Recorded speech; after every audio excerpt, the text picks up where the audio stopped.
हाँ हाँ बिल्कुल, भैंस हमारी लाठी हमारी, हम ही हाँकेंगे, हम ही सब कुछ करेंगे, वैसी ही बात है ये तो।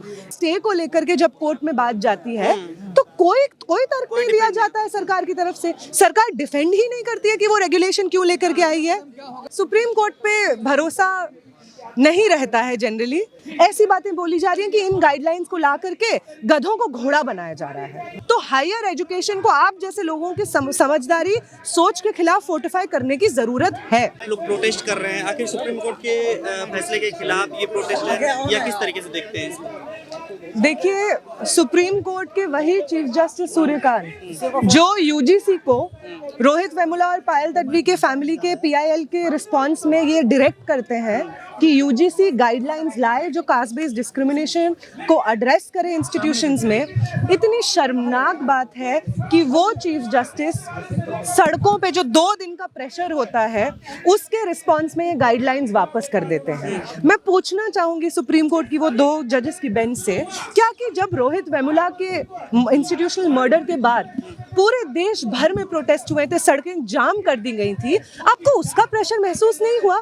आपको महसूस नहीं हुआ आईआईटी दिल्ली, आईआईटी मुंबई में जिस तरीके से एक के बाद एक एससी एसटी ओबीसी स्टूडेंट्स के मर्डर, इंस्टीट्यूशनल मर्डर के कंप्लेंट्स में प्रोटेस्ट हो रही हैं, आपको उसका प्रेशर महसूस नहीं हुआ? आपको इसका कोई प्रेशर महसूस नहीं होता है कि इतने लंबे समय से रोहित वेमुला और पायल तडवी की मदर्स कोर्ट में लड़ाई कर रही हैं, अलग अलग फोरम्स बने हुए हैं अलग अलग स्टेट्स में, जिसमें स्टूडेंट्स भारी मात्रा में सड़कों पे आकर ये डिमांड किए हैं कि कास्ट बेस्ड डिस्क्रिमिनेशन की वजह से हायर एजुकेशन में, आईआईटीज में, सेंट्रल यूनिवर्सिटीज में, आईआईएम्स में आम छात्रों की जानें जा रही हैं, इसको एड्रेस किया जाए। आपको क्यों उसका प्रेशर महसूस नहीं हुआ? और क्यों आपको 2 दिन का जो प्रोटेस्ट हुआ उसका प्रेशर महसूस हो गया? और अगर हम 2 दिन के प्रोटेस्ट को भी अगर ध्यान से देखें, उन सारे प्रोटेस्ट्स में एक क्रेडिबल बात नहीं है जो इन गाइडलाइंस को ध्वस्त करे। वो सारे प्रोटेस्ट में कैसी बातें बोली जा रही हैं? ऐसी बातें बोली जा रही हैं कि इन गाइडलाइंस को ला करके गधों को घोड़ा बनाया जा रहा है।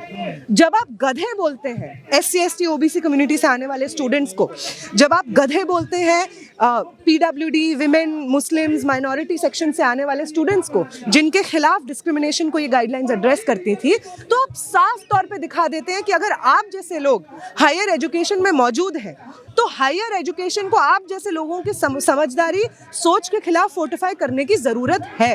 ऐसी बातें बोली जा रही हैं कि ये लोग तो हमारी सीट खा जाते हैं। तुम्हें किसने बोला वो तुम्हारी सीट है? आपको किसने बोला कि वो आपकी सीट है? आपको किसने दिया हुआ है ये बात? अरे हमारे बच्चों का डेथ सर्टिफिकेट है ये बिल, खबर खोद देंगे खबर। वो कह रहे हैं कि उनका डेथ सर्टिफिकेट है। मुझे इतनी हंसी आती है ये बात सुन के कि डेथ सर्टिफिकेट है, क्योंकि एक्चुअल में जिनका डेथ हो रहा है हायर एजुकेशन के इंस्टीट्यूशंस में, वो स्टूडेंट्स मार्जिनलाइज्ड सेक्शन से आ रहे हैं, वो स्टूडेंट्स महिलाएं हैं, वो स्टूडेंट्स आदिवासी समाज से हैं, वो स्टूडेंट्स ओबीसी स्टूडेंट्स हैं, वो स्टूडेंट्स दलित स्टूडेंट्स हैं, मुसलमान स्टूडेंट्स हैं, वो तमाम स्टूडेंट्स जो हिस्टोरिक ऐतिहासिक रूप से उत्पीड़न झेलते हुए आए हैं, वो स्टूडेंट्स हर रोज हमारे हायर एजुकेशन के इंस्टीट्यूशंस में अपनी जान गंवाने पे मजबूर हो रहे हैं। आपको शर्म नहीं आती है ये बोल करके कि डेथ सर्टिफिकेट साइन कर दिया है? आपके जिस देश में हम लोग रह रहे हैं उस देश के हायर एजुकेशन सिस्टम्स में हर रोज एससी एसटी ओबीसी स्टूडेंट्स, महिलाओं के, पीडब्ल्यूडी स्टूडेंट्स के, मुसलमान स्टूडेंट्स के डेथ सर्टिफिकेट्स के उनके परिवार रिसीव करते हैं डेथ सर्टिफिकेट्स। उनको मालूम नहीं चलता है कि उनके बच्चों ने, जिनको उन्होंने भेजा था हायर एजुकेशन में, उन्होंने क्या झेला ऐसा इंस्टीट्यूशन में कि आज उनको अपनी जान लेने पे वो मजबूर हो गए। सरकार का क्या रोल है? जिस तरीके से हिंदू हृदय सम्राट बोला जा रहा था, उसके बाद ओबीसी राजा बन गए, अब क्या लग रहा है कि उन्हीं के लोग उनको ट्रोल कर रहे थे कि जाति बता रहे थे, एक जाति के नाम से ट्रोल कर रहे थे। क्या उसमें क्या कोई पॉलिटिकल फायदा मिला है सरकार को इससे, या फिर क्या लगता है? बिल्कुल पॉलिटिकल फायदा मिला है, बिल्कुल पॉलिटिकल फायदा मिला है। पहली बात तो जो प्रोटेस्ट्स हो रही थी इतने लंबे समय से, आपको अलग अलग जगह पे देखने को मिल जाएगा कि भाजपा से ही जुड़े हुए मंत्री, पार्षद, नेता इस्तीफा दे रहे हैं और प्रोटेस्ट आयोजित कर रहे हैं। आपकी पार्टी ने इस तरीके के प्रावधान लाए हैं और अब आप ही की पार्टी आपके थ्रू वही समाज जिसके अंदर आपकी पार्टी एक प्रावधान लाती है ताकि आप समाज के एक सेक्शन को बोल सके कि अरे हम तो आपके अगुआ हैं, हम तो आपके समर्थन में सपोर्ट निकाल रहे हैं, और आप ही के पार्टी का एक दूसरा सेक्शन है जो अनऑफिशियल रूप से हर एक जगह पे जाके इस्तीफा देता है, प्रोटेस्ट ऑर्गेनाइज करता है। एबीवीपी के लोग यूनिवर्सिटीज में प्रोटेस्ट ऑर्गेनाइज करते हैं ताकि आप उस सेक्शन को भी खुश रखें जो इसके समर्थन में नहीं है। पहली बात ये। दूसरी बात ये, जनरली जब यूजीसी या किसी भी तरीके की सरकारी बॉडी कोई गाइडलाइंस लाती है और जब वो कोर्ट में जाता है, उसके खिलाफ अपील होती है, तो जो सोलिसिटर जनरल होते हैं उनको आर्ग्यू करना होता है। हम देखते हैं कि ये स्टे को लेकर के जब कोर्ट में बात जाती है तो कोई तर्क नहीं दिया जाता है सरकार की तरफ से। सरकार डिफेंड ही नहीं करती है कि वो रेगुलेशन क्यों लेकर के आई है। क्या होगा फिर यूजीसी पर आप लोगों का? क्योंकि इसके पहले आप लोगों ने प्रोटेस्ट को ठीक से किया नहीं, आप लोगों ने भी प्रोटेस्ट नहीं किया इस बारे में। समर्थन में तो लोग विरोध में तो थे, समर्थन में नहीं थे। क्या लग रहा है? समर्थन में हम लोग टॉक्स ऑर्गेनाइज कर रहे थे। आपको अलग अलग इंस्टीट्यूशंस में जहाँ पे हम पढ़ते हैं, यूनिवर्सिटीज कॉलेजेस में, हमने बिल्कुल टॉक्स ऑर्गेनाइज की। हम लोग टीचर्स से बात कर रहे थे इस पे बातचीत करने का, लेकिन इससे पहले कि कुछ भी हो पाता आप लाए और आपने तुरंत वापस कर लिया। और हम भी समझते हैं आपने क्यों किया। एक तरफ आप ये दिखाना चाहते हैं कि अरे हम तो SC ST OBC समाज, पिछड़े समाज के समर्थन में खड़े हैं और इसके लिए हम किसी की चिंता नहीं करते, भले ही हमारा वोटर बैंक हमसे खिसक जाए। और दूसरी तरफ आप चुपके से जाकर के सुप्रीम कोर्ट में कोई डिफेंड नहीं करते हैं अपने रेगुलेशंस को और चुपचाप आप वापस होने देते हैं। तथाकथित सवर्ण जो थे वो खतरे में आ गए थे पूरी तरीके से। कह रहे थे कि हमारे खिलाफ इस तरीके से रूल्स बन रहे हैं, अब सत्ता नहीं बचेगी, पूरी सत्ता को ही वो कर रहे थे। अब उसके बाद उनको बधाई दे रहे हैं, धन्यवाद दे रहे हैं कि मोदी जी ही ने जो है पहले से ही हम कह दिए थे 14-15 का आर्टिकल का पालन होगा। इस तरीके की बातें कही जा रही है। हाँ, बिल्कुल। भैंस हमारी, लाठी हमारी, हम ही हाँकेंगे, हम ही सब कुछ करेंगे, वैसी ही बात है ये तो।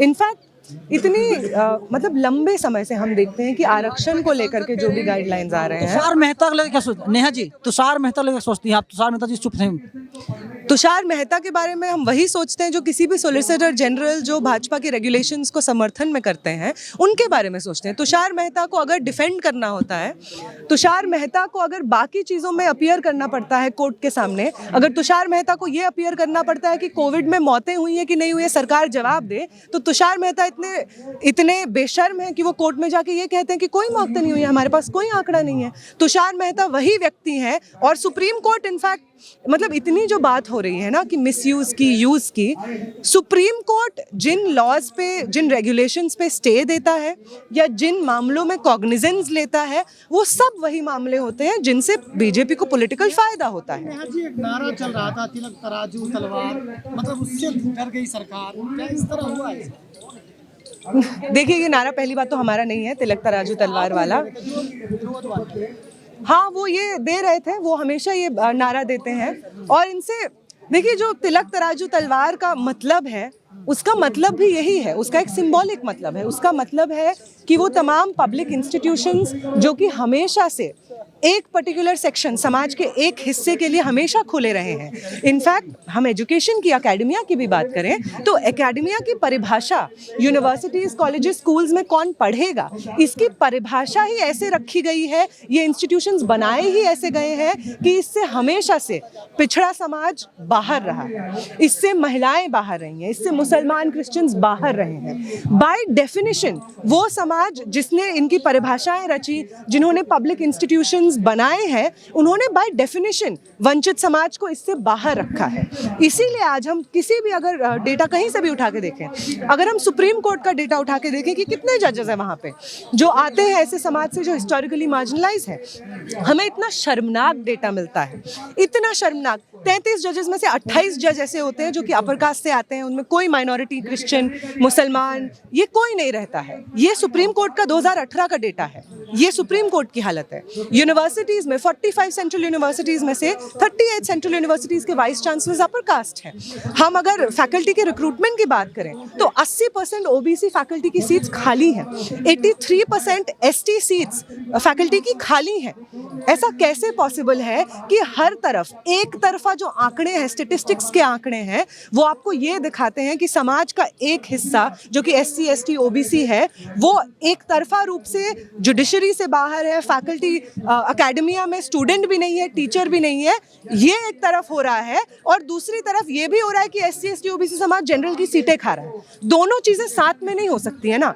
आंकड़ों का कोई मतलब है, आप नंबर्स में मसाला मिर्च लगा के उनको कुछ भी प्रेजेंट नहीं कर सकते हैं। नंबर्स होते हैं, और नंबर्स हमें एक ही सच्चाई बताते हैं, और वो सच्चाई ये है कि हायर इंस्टीट्यूशंस में कास्ट बेस्ड भेदभाव, कास्ट बेस्ड हिंसा को एड्रेस करने के लिए प्रॉपर रेगुलेशंस UGC को फ्रेम करने होंगे, और वो रेगुलेशंस, अभी जो रेगुलेशंस आए थे, हम ये भी नहीं कह रहे हैं आप हूबहू उनको इम्प्लीमेंट करिए। रोहित एक्ट की जो हमारी हिस्टोरिक डिमांड है, उस एक्ट के तर्ज पे UGC के गाइडलाइंस आने होंगे और उनको इम्प्लीमेंट होना होगा। देश में बड़े बड़े आंदोलन हुए, सुप्रीम कोर्ट संज्ञान नहीं लेती थी, लेकिन 72 घंटे के अंदर सुप्रीम कोर्ट एकदम जागरूक हो गई। आप सही बोल रहे हैं, सुप्रीम कोर्ट अपने कन्वीनियंस के हिसाब से संज्ञान लेता है चीज़ों का। कोविड के दौर में इतने लाखों लोगों की मौतें हो गई, और सुप्रीम कोर्ट ने तो संज्ञान नहीं लिया। सोलिसिटर जनरल वहाँ पे जाके बोलते हैं हमारे पास तो कोई ऐसा आंकड़ा नहीं है कि कोई मरा है। तो सुप्रीम कोर्ट किसका संज्ञान लेगा, ये सुप्रीम कोर्ट पे डिपेंड करता है। मैं जानना चाहती हूँ कि वो लोग जो ये भी कह रहे हैं कि लॉ मिसयूज होता है, दोस्त हम आपके साथ खड़े हैं कि लॉ मिसयूज होता है, और अगर आप लॉ को बेहतर करने की बात कर रहे हैं ना, तो हम आपसे कहेंगे कि सबसे पहले आप वो लॉ बदलने की बात करिए जिस लॉ के अंडर लाखों लाख गरीब, आदिवासी, दलित लोग जेलों में बंद हैं, मर जाते हैं वो जेलों में, उनको एडवोकेट रिप्रेजेंटेशन, लीगल रिप्रेजेंटेशन नहीं मिलता है। आपको चिंता है, आप उमर खालिद और शर्जील इमाम की बेल की डिमांड कीजिए। लॉ का मिसयूज हुआ है उनके खिलाफ, उनको इतने दिन बिना ट्रायल से जेल में रखा हुआ है। खुद ही कह रहे हैं कि भेदभावपूर्ण है, खाइयां बढ़ाएगा आपस में, और इस तरीके की बातें कही गई वहाँ पे सुप्रीम कोर्ट। कौन सी खाइयां बनाएगा, कौन सी स्टूडेंट यूनिटी? इंटरकास्ट मैरिज हो रहा मैडम, सीजीआई बोले इंटरकास्ट मैरिज हो रहा हमारे समाज में, और ये बिल ठीक नहीं है, ये रेगुलेशन ठीक नहीं है। हम अंबेडकर को मानते हैं, और हम मानते हैं कि इंटरकास्ट मैरिजेस बिल्कुल होने चाहिए। हम फॉलो करते हैं अंबेडकर को, और अंबेडकर जाति के विध्वंस के लिए जो एक चीज़ सजेस्ट करते हैं, वो लिखते हैं, वो कहते हैं कि इंटरकास्ट मैरिजेस बिल्कुल होनी चाहिए, इंटर डाइनिंग होनी चाहिए लोगों को, तभी जाके जाति खत्म होगी। तो लोग जो कह रहे हैं, जो डर रहे हैं इंटरकास्ट मैरिजेस से, हम तो आपसे कहेंगे कि आप थोड़ा अंबेडकर को मानते हैं, अब तो भाजपा को भी मानना पड़ रहा है, तो आप भी मानिए, और इंटरकास्ट मैरिजेस से भी मत डरिए, इंटरकास्ट दोस्तियों से भी मत डरिए। हाँ, इससे डरिए कि आपने अपने बचपन से जो चीज़ें सीखी हैं, जो आपको लगता है कि हार्मलेस है, जो आप सामने वाले को उसकी जाति का नाम गाली के तौर पे दे सकते हैं, अगर आपको डर है कि इन गाइडलाइंस के अंडर उसको पनिशेबल बनाया जाएगा, तो आपको डर होना चाहिए, और आपको ये चीजें सुधारनी भी चाहिए। उम्मीद है ना सुप्रीम कोर्ट में आगे अगर स्टे हुआ है, उम्मीद है आपको आगे क्या होगा? उम्मीद हमें लोगों से ही हमेशा रही है, जब से मोदी सरकार आई है।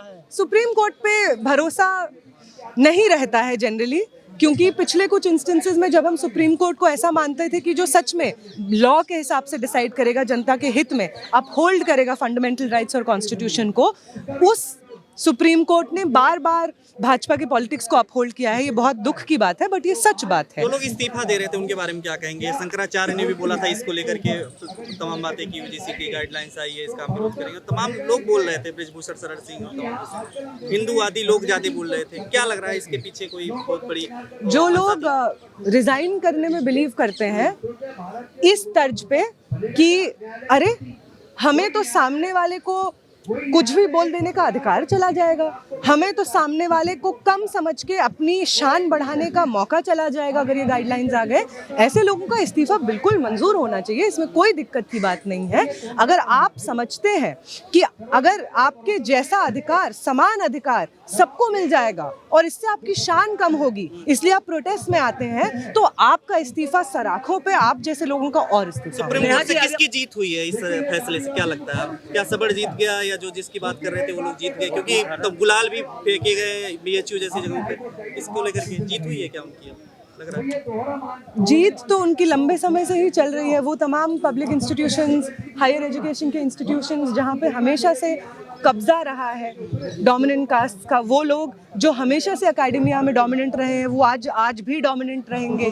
तो उनकी जीत बरकरार है, लेकिन उनकी जीत के खिलाफ हमारा विद्रोह भी बरकरार है। नेहा जी, आपने कहा कि जाति पर्दा खत्म करने के लिए इंटरकास्ट मैरिज होना लागू करना चाहिए, तो इसके लिए कुछ लोग ये भी कह सकते हैं कि संविधान से कैटेगरी जो है, जो जाति प्रथा है, उसको खत्म ही कर देना चाहिए, एक भारतीय जो है एक जाति बना दिया जाए। जाति एक सोशल प्रैक्टिस है, और संविधान से आप अनटचेबिलिटी खत्म कर, आपने बोला कि आपने अनटचेबिलिटी खत्म कर दी है, लेकिन फिर भी आपको इंस्टेंसेस मिल रहे हैं। आपने ये बोल दिया है कि कोई भी व्यक्ति गटर साफ करने के लिए उतरेगा नहीं वहाँ पे, फिर भी आपको 2 महीना पहले इंस्टेंसेस मिलते हैं जहाँ पे लोगों की मौत हो गई क्योंकि उसको प्रॉपर इक्विपमेंट नहीं दिया गया, गटर में उतर करके उस व्यक्ति को साफ करना पड़ा। आपने तमाम चीज़ें बोली हैं इस चीज़ को समझते हुए कि जातिगत हिंसा होती है, लेकिन फिर भी वो हो रही है। इसलिए ज़रूरी है कि ये प्रोसेस जारी रहे, जातिगत हिंसा और भेदभाव को एड्रेस करने का, और इस प्रोसेस में हम लोग जुड़े रहें, ये भी ज़रूरी है।